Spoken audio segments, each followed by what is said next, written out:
Eclesiastes 7, de 15 a 22, assim diz a palavra do Senhor: nesta minha vida absurda, eu já vi de tudo. Ao justo que morre apesar da sua justiça, e ao ímpio que tem vida longa apesar da sua maldade. Não seja justo demais, nem sábio demais, por que te destruirias a ti mesmo? Não sejas ímpio demais, nem sejas tolo, por que morrerias antes do tempo? Bom é reter uma coisa e não abrir mão da outra, pois quem teme a Deus escapa de tudo isso. A sabedoria torna o sábio mais poderoso do que 10 governantes numa cidade, pois não há um só homem justo sobre a terra, que só faça o bem e nunca peque. Não escutes todas as palavras que se dizem, para que não venhas a ouvir o teu servo criticar-te, pois tu sabes também que muitas vezes criticastes outros. Se eu pudesse aqui, nesse primeiro versículo aqui, de Eclesiastes capítulo 7, versículo 15, falar ao justo que morre apesar de sua justiça, e ao ímpio que tem vida longa apesar da sua maldade, se eu pudesse traduzir, em primeiro momento aqui, o que talvez tivesse naquele momento ali na cabeça, ou que a gente apreende naquele momento, na cabeça do escritor de Eclesiastes, numa frase tão comum nos nossos dias, num ditado, a gente diria o seguinte: vaso ruim não quebra. Não é um pouco do que a gente imagina quando a gente lê esse texto? Há um justo que morre apesar da sua justiça, é um ímpio que tem vida longa apesar da sua maldade. A gente volta e meia fala assim: rapaz, teve lá dentro, porque a gente não tem coragem de admitir, lá dentro assim, poxa, já passou tanta gente bacana, mas aquele ali ou aquela ali permaneceu, que coisa ruim. Que lá no fundo, apesar de a gente não falar, a gente deseja a morte de muita gente que a gente não gosta, ou de que a gente sabe que está conscientemente, ou ainda que inconscientemente, ou de maneira permanente fazendo a maldade. E quando a gente vê a história, a gente às vezes vê que tanta gente corajosa, que está promovendo bem, está fazendo alguma coisa interessante, e morre cedo, e às vezes aquela pessoa que poderia um pouquinho mais cedo ser promovida, a gente fica assim: cara, mas tinha que dar mais tempo, já deu 90, 95 anos, já passou do prazo de validade. Lá dentro a gente fala isso, e é interessante quando ele fala, né, nessa minha vida absurda eu já vi de tudo, e ele constata uma coisa tão antiga quanto a vida, na minha vida absurda, que tem a mesma raiz, ou a mesma palavra lá que a gente viu quando a gente estudou o iniciozinho do livro de Eclesiastes, que tudo é passageiro, que tudo é vaidade. Na minha vida vaidade, na minha vida absurda, nessa minha vida passageira, efêmera, eu vi tudo isso. Mas ele começa a dizer, o livro de Eclesiastes, narrando de uma coisa antiga, e que volta e meia assola o nosso próprio coração, e a gente vai ver o desdobramento de tudo isso, como é que a gente encara a vida diante desse fato? Onde, nessa vida passageira, e às vezes aos nossos olhos até absurda, apesar do sentido aqui ser passageira, a gente vê, muitas vezes, a perpetuação do mal e da maldade, e às vezes a gente vê que gente que está contribuindo, pouco tempo, indo embora rapidinho. Aí ele fala assim: olha, não seja justo demais, nem sábio demais. Essa é a recomendação diante dessa vida, porque te destruirás a si mesmo. Não sejas ímpio demais, nem seja tolos, porque morreria antes do tempo. Bom é reter uma coisa e não abrir a mão da outra, pois quem teme a Deus escapa de tudo isso. E esse é um texto que a gente vai gastar um tempinho aqui, porque está aí, e alguns comentaristas são bem quase que unânimes, não unânimes não, mas muitos deles falam isso, que é uma das partes no livro de Eclesiastes, que a gente tem que olhar com cuidado, porque ela muitas vezes é mal interpretada. Porque dá a impressão do que aqui, gente? Quando você lê à primeira vista, quando você olha assim: não seja justo demais, nem sábio demais, não seja ímpio demais, e nem sejas tolos. Dá a ideia de que a gente precisa de um equilíbrio da seguinte maneira: olha, eu não vou ser muito justo, eu vou ser só um pouquinho justo, né? Eu não vou ser muito ímpio, ou seja, talvez um pouquinho de impiedade, de maldade, ela vale a pena. Eu não vou ser muito sábio, que talvez um pouco de tolice vale a pena. A única maneira que ele faz uma afirmação aqui mais forte é: não sejas tolo. Mas assim, um pouquinho, não seja o tolo, mas um pouquinho de tolice não é tão ruim assim. E aí a gente fica com a impressão de que assim, caramba, será que é isso mesmo? Será que o que Deus está falando aqui, porque a palavra do Senhor é inspirada, é que é o seguinte: olha, não seja um cara muito santo, se permita pecar de vez em quando, se permita um pouco de loucura. E posso dizer uma coisa para você, o texto não diz isso, vou dar esse spoiler aqui que é importante, que isso é muito atraente hoje em dia, porque é assim que a sociedade pensa, não é verdade? Olha, se permita um pouco da loucura, e aí a loucura não é vista apenas como uma coisa de você transgredir a rotina, como Curtindo a Vida Doidado, o filme, tá, gente? Assim, não é isso, essa loucura de vez em quando, não dizer nem matar a aula, porque para quem não viu o filme é isso, para quem não viu é verdade, eu tenho que às vezes lembrar que nem todo mundo nasceu na época que eu, e tem gente que não sabe o que eu estou falando, mas o filme, que é um clássico dos anos 80, da Sessão da Tarde, é o meu celular. Não, não é não. Ah, não foi ali. Ah, não, mas é que meu celular, ele é sincronizado com o meu computador que está transmitindo. Se alguém me liga, por favor, você que me ligou, não liga de novo. Deixa eu botar no modo avião, né, que é mais fácil, vai que é um engraçadinho. Pronto. Desculpa, gente. Isso nunca aconteceu. Olha só, o Curtindo a Vida Doidado. Para quem não sabe, o Ferris Bueller lá é aquele cara que no dia que ele tem uma aula, enfim, ele resolve matar a escola, né, matar o dia. Ele já devia ter 45 anos quando aquele filme, a gente acreditava que ele tinha 15, né, naquela época ele resolve matar, e ele tem um dia assim sensacional, ele mata a escola, engana os pais, engana o diretor, engana todo mundo, ele entra numa parada que está acontecendo na cidade dele, ele pega o carro, a Ferrari lá de não sei o que, ele faz aquele dia sensacional, e a gente às vezes acha que essa loucura é isso, um pouco de, não desse tipo de loucura tão louca, mas um pouco de quebrar a rotina, isso não é uma coisa ruim, de fazer uma coisa diferente, e não é nem isso que o texto está dizendo, esse pouquinho de loucura. Um pouquinho de loucura tem a ver exatamente com o contraste com o tolo, aquele que não faz as coisas de maneira sábia, e essa loucura eu não quero, não é isso, aquela boa coisa de fazer uma coisa diferente, isso é bom, mas a ideia de você fazer uma coisa louca de vez em quando, de fazer uma coisa, olha como é que está presente nos filmes, de vez em quando vale a pena errar, não é? A gente não vê isso muito presente na nossa cultura. Ah, gente, de vez em quando, transgredir é até positivo. Transgredir dá um senso de vida, porque afinal ninguém é tão certinho assim. E esse discurso que eu repito aqui fala, ele é muito atraente, e às vezes a gente acha que é isso que o texto está querendo dizer, mas a gente vai olhar primeiro a Bíblia como um todo, para entender do fato, e esse é o nosso pressuposto, que não há uma contradição aqui, de como o Senhor tratou essa questão da obediência, da sabedoria, da santidade, e de a gente ser uma pessoa, do que ele pensa sobre a justiça, do que ele pensa sobre a impiedade, tanto no Antigo quanto no Novo Testamento. Veja, em Romanos 8, 29, que talvez um texto que eu cito bastante aqui, fala sobre o processo de Deus na nossa vida, o ato de Deus e os processos que acontecem a partir do ato de Deus, que Deus nos predestinou, e Ele fez isso, o 8, 28 fala isso, Ele nos predestinou para que nós sejamos a imagem do Seu Filho. Ou seja, quando Deus nos chamou, nos predestinou, nos elegeu antes da fundação do mundo e nos salvou, Ele está num processo de reconstrução da minha imagem, da sua imagem, para que a gente seja a imagem do seu Filho Jesus. Qual é o nosso paradigma, qual é o nosso exemplo? Jesus Cristo. Aí eu pergunto assim, esse Jesus, que Deus está me reconstruindo, ele era talvez um pouquinho ímpio? Não muito justo? Com um pouquinho de justiça, não tão santo assim? Não, ele não era assim, e Deus me escolheu para ser dessa maneira.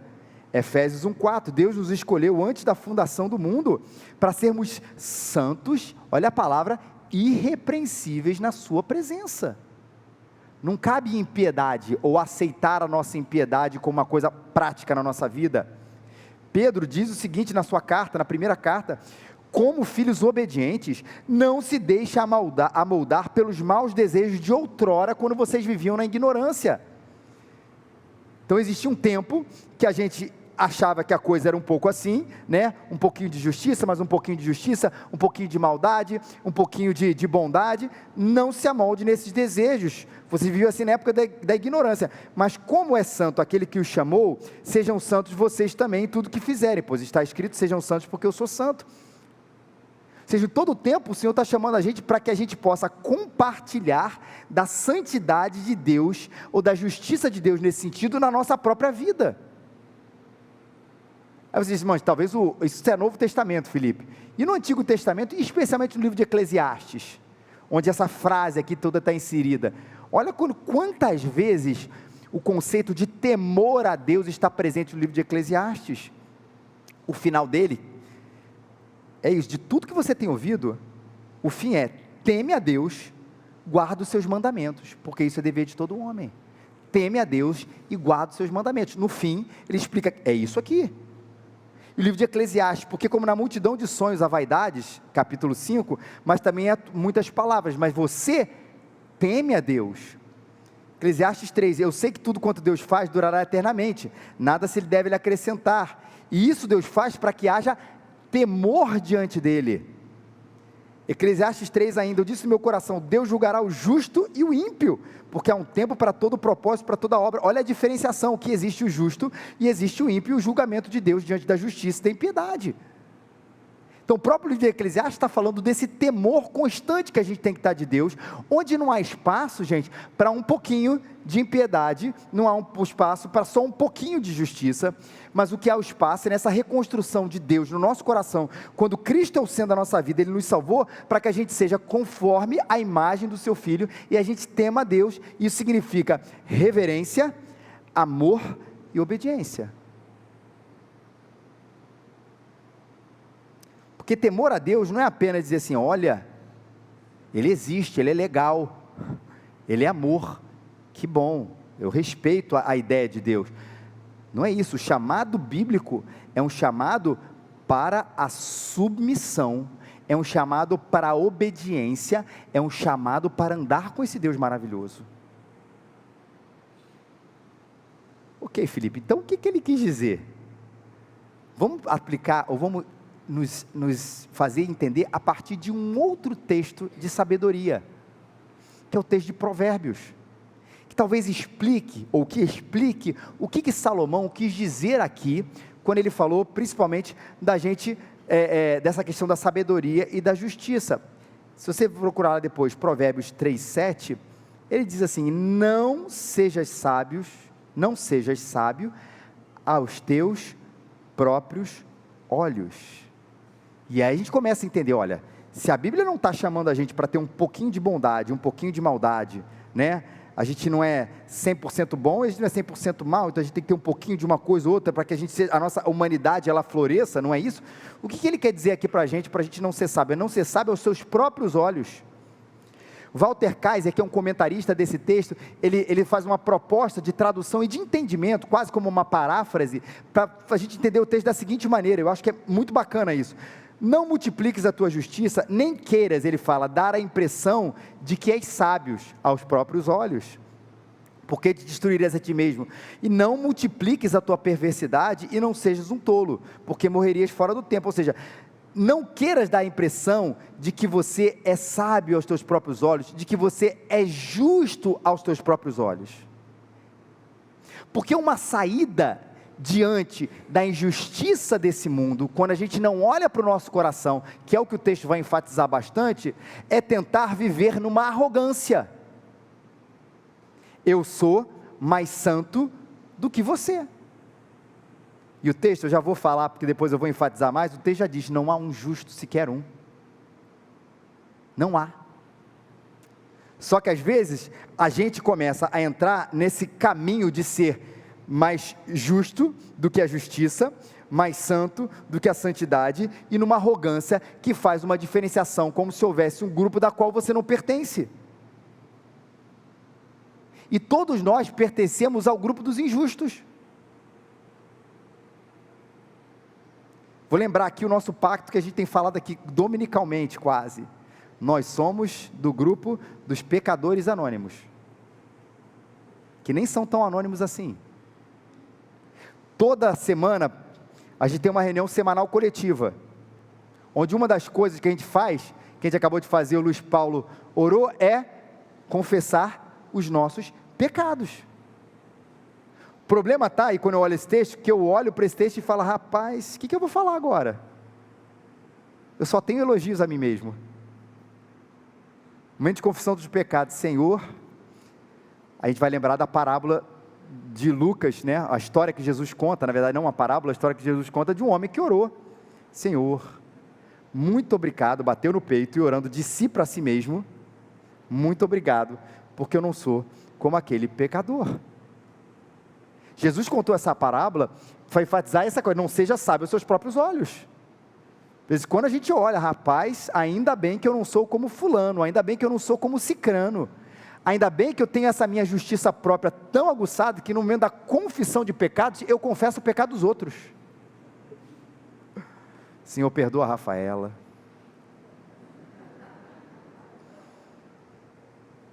Ainda mais ela que tem que conviver com essa santidade em pessoa todos os dias, deve sentir uma pecadora terrível, não é isso, meu amor? E a gente começa a fazer isso, e a gente tem uma reunião menor, né? Tem a reunião coletiva dos pecadores anônimos, que é a igreja domingo, a gente do pequeno grupo também tem ali as nossas reuniões semanais, e a gente tem uma reunião diária com Deus. Mas por que a gente precisa de uma reunião semanal, no domingo coletiva, uma reunião semanal menor, uma reunião diária com o Senhor, para a gente inclusive confessar que a gente está nesse mesmo barco, que nós estamos todos os dias diante da maldade humana, que não está além de mim, mas que está dentro de mim, e todos os dias eu preciso de Jesus. Então eu não posso ser santo, justo aos meus próprios olhos. Eu sei que eu sou justificado e perdoado pelo sangue de Jesus, mas eu não posso chegar num momento onde eu me coloco numa redoma, num patamar, num lugar, numa diferenciação acima de outras pessoas, porque eu estou nesse barco, não há um justo sequer. Não caia nessa arrogância, diante da maldade humana, lembra que você pertence a essa raça. E em segundo ponto, ele vai falar, eu vou usar as palavras do Kaiser aqui, Walter Kaiser, ele diz, não viva no, ele chama de hipercriticismo. O que é o hipercriticismo? A gente vira aí sim, pode cair no outro extremo também, ou no mesmo extremo, uma variação diferente, uma variante diferente, aí usando os termos mais da moda, de a gente querer ser mais santo do que Jesus. E o que é isso? A figura talvez mais clara que a gente vê é do embate de Jesus com os fariseus, que é a figura desse religioso muito nítida aqui, que é uma pessoa que ama a filigrama da santidade, e Jesus condenou isso também. Gosto do texto de Mateus 23, que ele fala, ai de vocês, mestres da lei, fariseus hipócritas, vocês dão o dízimo da hortelã e do endro e do cominho, mas têm negligenciado os preceitos mais importantes da lei, a justiça, a misericórdia, a fidelidade. Vocês devem praticar essas coisas sem omitir aquelas. Guias cegos, vocês coam um mosquito e engolem um camelo. Coam um mosquito e engolem um camelo. Na questão do dízimo, ele não combate a questão do dízimo entre si aqui, ele fala, quem dera vocês fizessem isso, mas vocês esquecem as coisas mais importantes da lei, vocês se atentam nas coisas que não são ruins em si mesmo, mas que são menores, diante do conceito maior, que a palavra nos informa, e aí fica aquela pessoa, querendo às vezes obedecer a lei mais do que Jesus manda.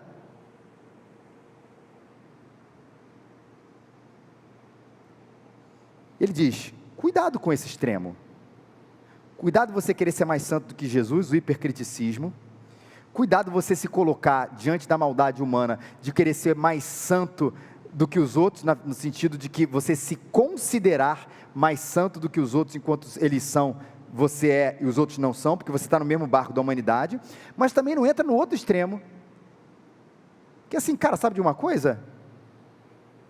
Eu vou ser um ímpio assim mesmo, que é muitas vezes esse discurso de quem é machucado com a igreja, as pessoas são muito hipócritas, as pessoas, e é verdade aqui, a gente é, não digo que a gente é hipócrita, mas a gente é todo um pecador, e às vezes a gente é hipócrita também, porque a gente acha que é uma coisa que a gente não é, e é por isso que eu preciso de você, e você precisa de mim, e nós precisamos de Cristo até o fim,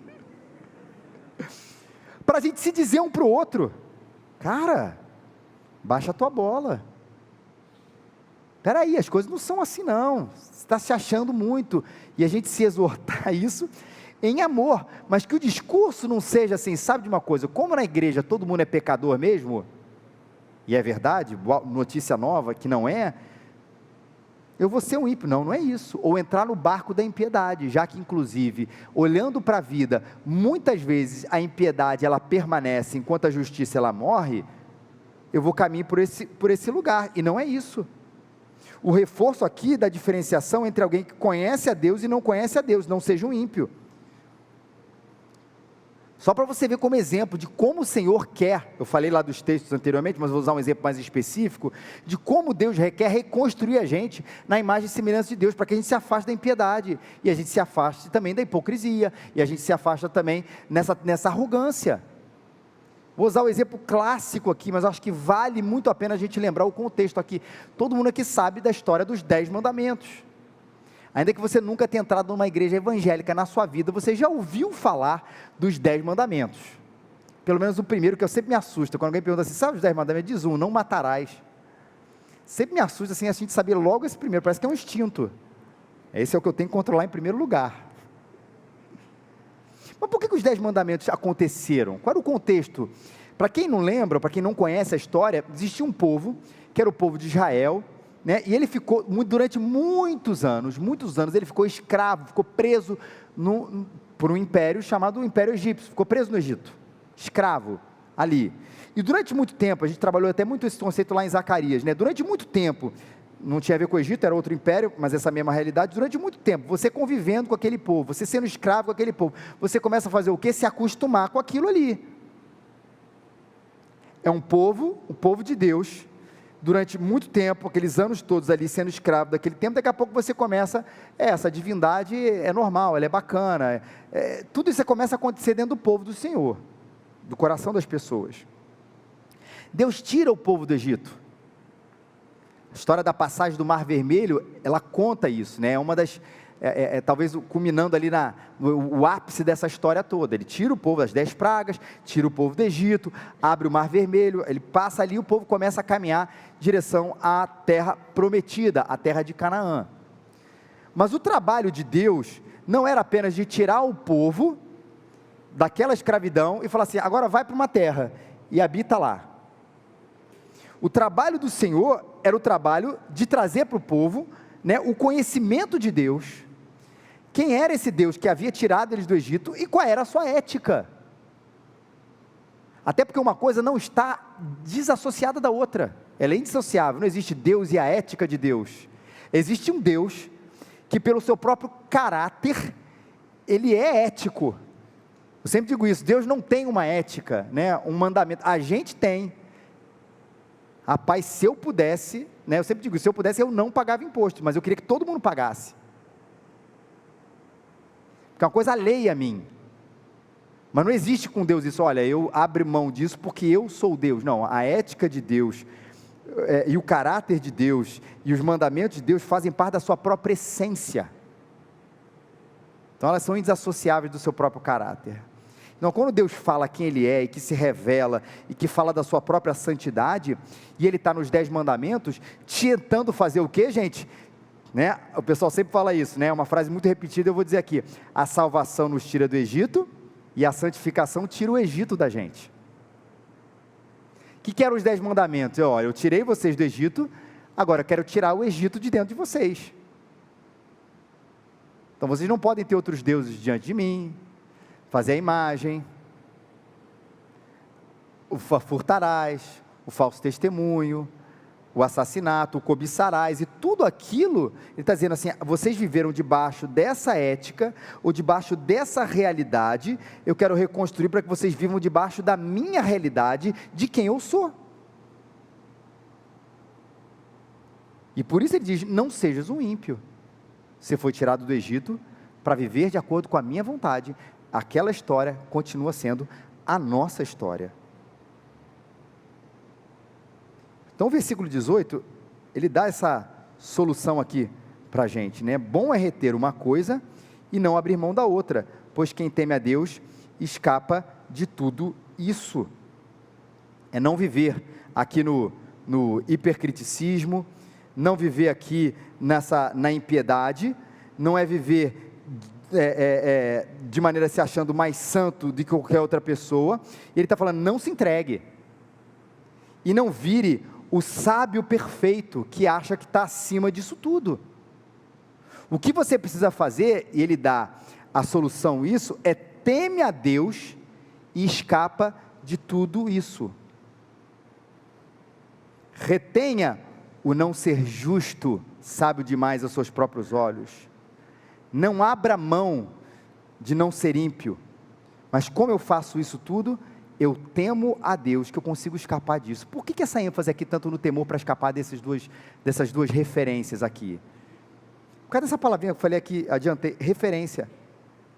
Não é a religiosidade, nem o mundo, que são as nossas referências. É Jesus Cristo.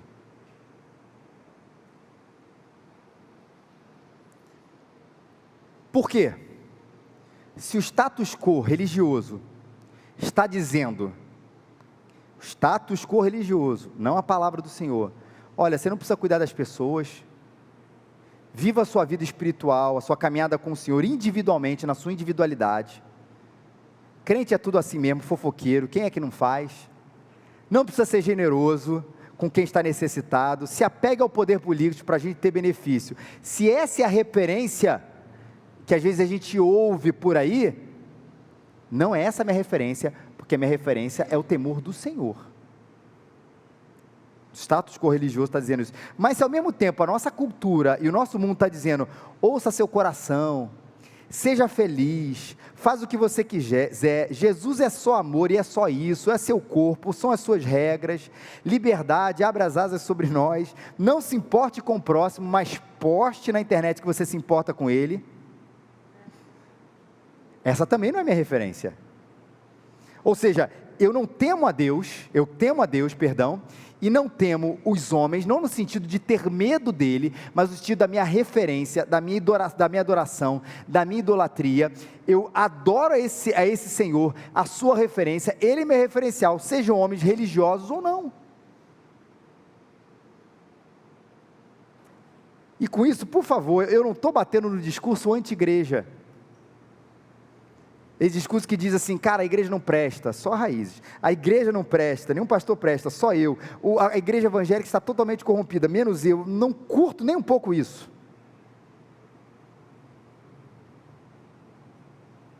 Que a igreja do Senhor está fazendo muita coisa bacana. E deixa eu falar aqui esse adendo, e está fazendo muita coisa bacana anonimamente. Anonimamente. Talvez grandes pessoas que fazem projetos sociais, que é uma coisa que muitas vezes a igreja é cobrada, você não saiba a menor ideia do nome, mas ela faz um trabalho pequeno, que às vezes abençoa 10, 20, 50 pessoas num lugar, de maneira especial, mas ninguém sabe quem ela é.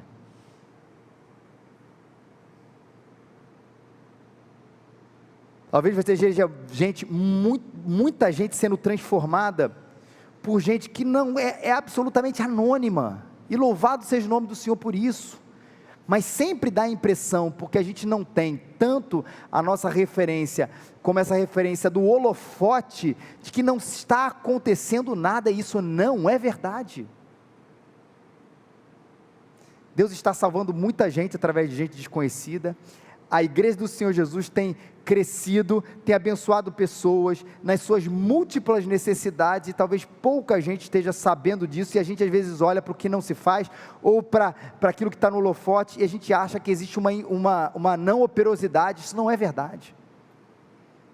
Deus está fazendo muita coisa, por isso, queridos, ame a igreja de Jesus, ame a igreja de Jesus, mas a crítica é a infidelidade dela, porque ela acontece, e às vezes talvez a gente imbuído por essa cultura, aí sim, uma cultura mais religiosa, onde a nossa referência acaba sendo o outro em primeiro lugar, e não o Senhor em primeiro lugar, ainda que esse outro esteja sentado ao meu lado, às vezes a gente começa a se sentir muito bem, porque a gente está melhor do que o outro, e porque a gente está confortável em não fazer o que a gente deveria fazer, porque afinal, tem muita gente não fazendo também. Mas ao invés de abandonar tudo, jogar tudo no ventilador, não faça isso. tema o Senhor, e nessa sabedoria do alto, você vai ter o coração e a vida guardada. Tema a Deus diante das injustiças da vida. Faz a coisa certa, haja da maneira que Ele quer, e diante da injustiça, não queira ser mais santo que Jesus, não se ache a coisa mais importante, mas não se entregue à impiedade, teme a Deus, sabendo, e a gente termina aqui, ou caminha para o fim, pois não há um só homem justo sobre a terra, que só faça o bem e nunca peque. Por quê? Porque eu tenho que lembrar quem eu sou. Quando eu olho para toda a impiedade da vida, repito, eu tenho que lembrar que eu faço parte desse processo. Paulo vai usar essas palavras em Romanos capítulo 3, para quem não conhece o texto, são tiradas daqui, pois não há um justo sobre a terra, não há um só que faça o bem, que não peque. E ele não está falando dos outros, ele está falando de mim, ele está falando de você, ele está falando da raça humana, está falando de nós. Ou seja, se você acha justo, se você se acha justo demais, você perdeu a dimensão do seu pecado. Todos nós estamos no barco da imperfeição. E se você vive como se você já tivesse alcançado a perfeição, sabe qual é o resultado de tudo disso? É a arrogância e a falta do crescimento. Porque se alguém me dissesse assim, Felipe, olha cara, você alcançou a perfeição, seja em qual área que for, você é o melhor pastor do mundo, não há ninguém melhor do que você. Tá bom, agora não precisa fazer mais nada. Você é o melhor marido do mundo, você é o melhor pai do mundo, você é o melhor cristão, assim, Jesus aprende com você, Felipe. Eu vou sentar e eu não preciso aprender mais nada. Quem se acha dessa maneira, gente, não cresce e entra nas garras da soberba. Por isso que o Filho de Deus, ele vive de uma maneira diferente diante disso tudo. Ele sabe sim distinguir a impiedade da piedade. Ele sabe distinguir aquilo que é certo e aquilo que é errado, aquilo que é justo e aquilo que é injusto, aquilo que é santo e aquilo que não é, mas ele vive como de maneira quebrantada. Ô palavrinha que define a gente, quebrantada, ou seja, ciente do meu pecado, e ao mesmo tempo ciente do meu perdão em Jesus Cristo, e ao mesmo tempo ciente da graça de Deus, que me refaz para que eu veja as coisas e viva as coisas de maneira diferente. Eu sei quem eu sou esse miserável pecador, eu sei quem eu sou esse miserável pecador amado e perdoado por Jesus Cristo. Eu sei que eu sou esse miserável pecador amado e perdoado em Jesus Cristo e sendo refeito para a glória dele, para que a imagem de Jesus ela seja refeita em mim e em você. E aí eu não sou sábio aos meus próprios olhos, e aí eu fujo da impiedade e começo a olhar para mim e desejar cada dia mais ser parecido com Jesus.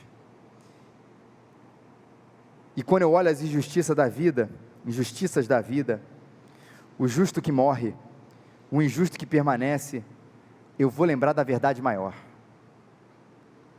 que só houve um justo realmente que morreu justo, que foi Jesus Cristo.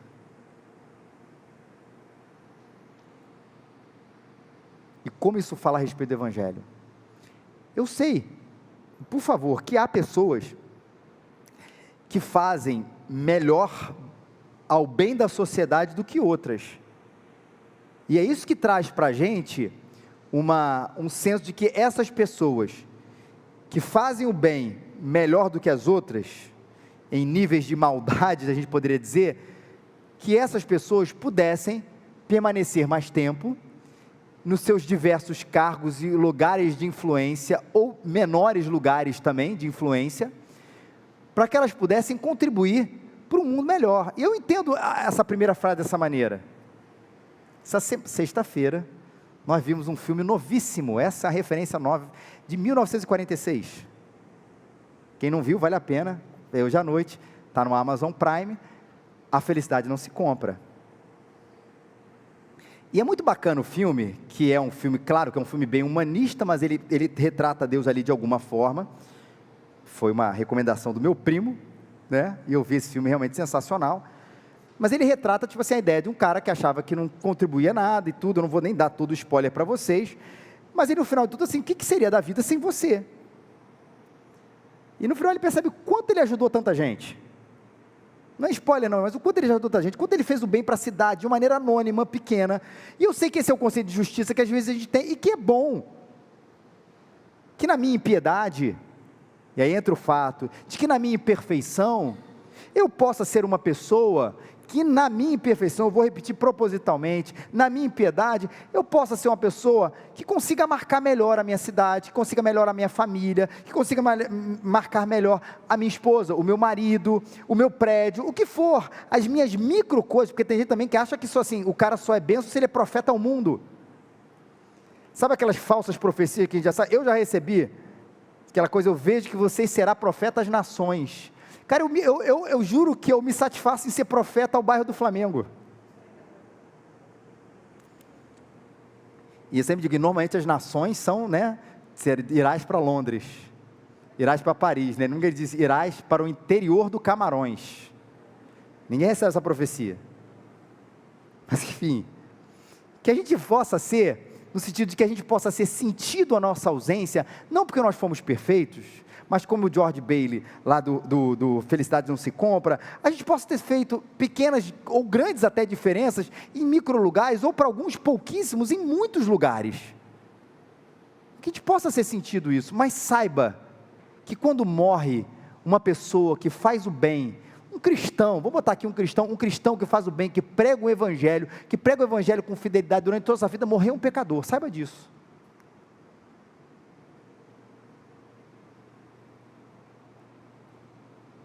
Porque de fato, um justo que morreu, voltando aqui ao nosso assunto, foi só Jesus. Um justo que morrendo pelos pecadores, deu a eles, ao invés da condenação, deu a eles graça. O único justo que morreu por nós, que merecíamos a condenação, nos deu de presente a sua maravilhosa graça. Que coisa maravilhosa, a gente já vai participar da ceia e vai lembrar tão bem disso. Eu não participo da ceia porque eu sou perfeito, eu participo da ceia porque aquele que é perfeito morreu no meu lugar, para que esse homem imperfeito pudesse ser perdoado e reconstruído em quebrantamento dia após dia. E a última palavra de sabedoria, eu estou que nem aqueles caras que falam assim, esse é o último ponto, eu estou há meia hora falando isso, que ele fala a respeito de nós mesmos de maneira prática, porque é uma literatura de sabedoria, o livro de Eclesiastes. Quer ver como você é mau e cego, e não se enxerga?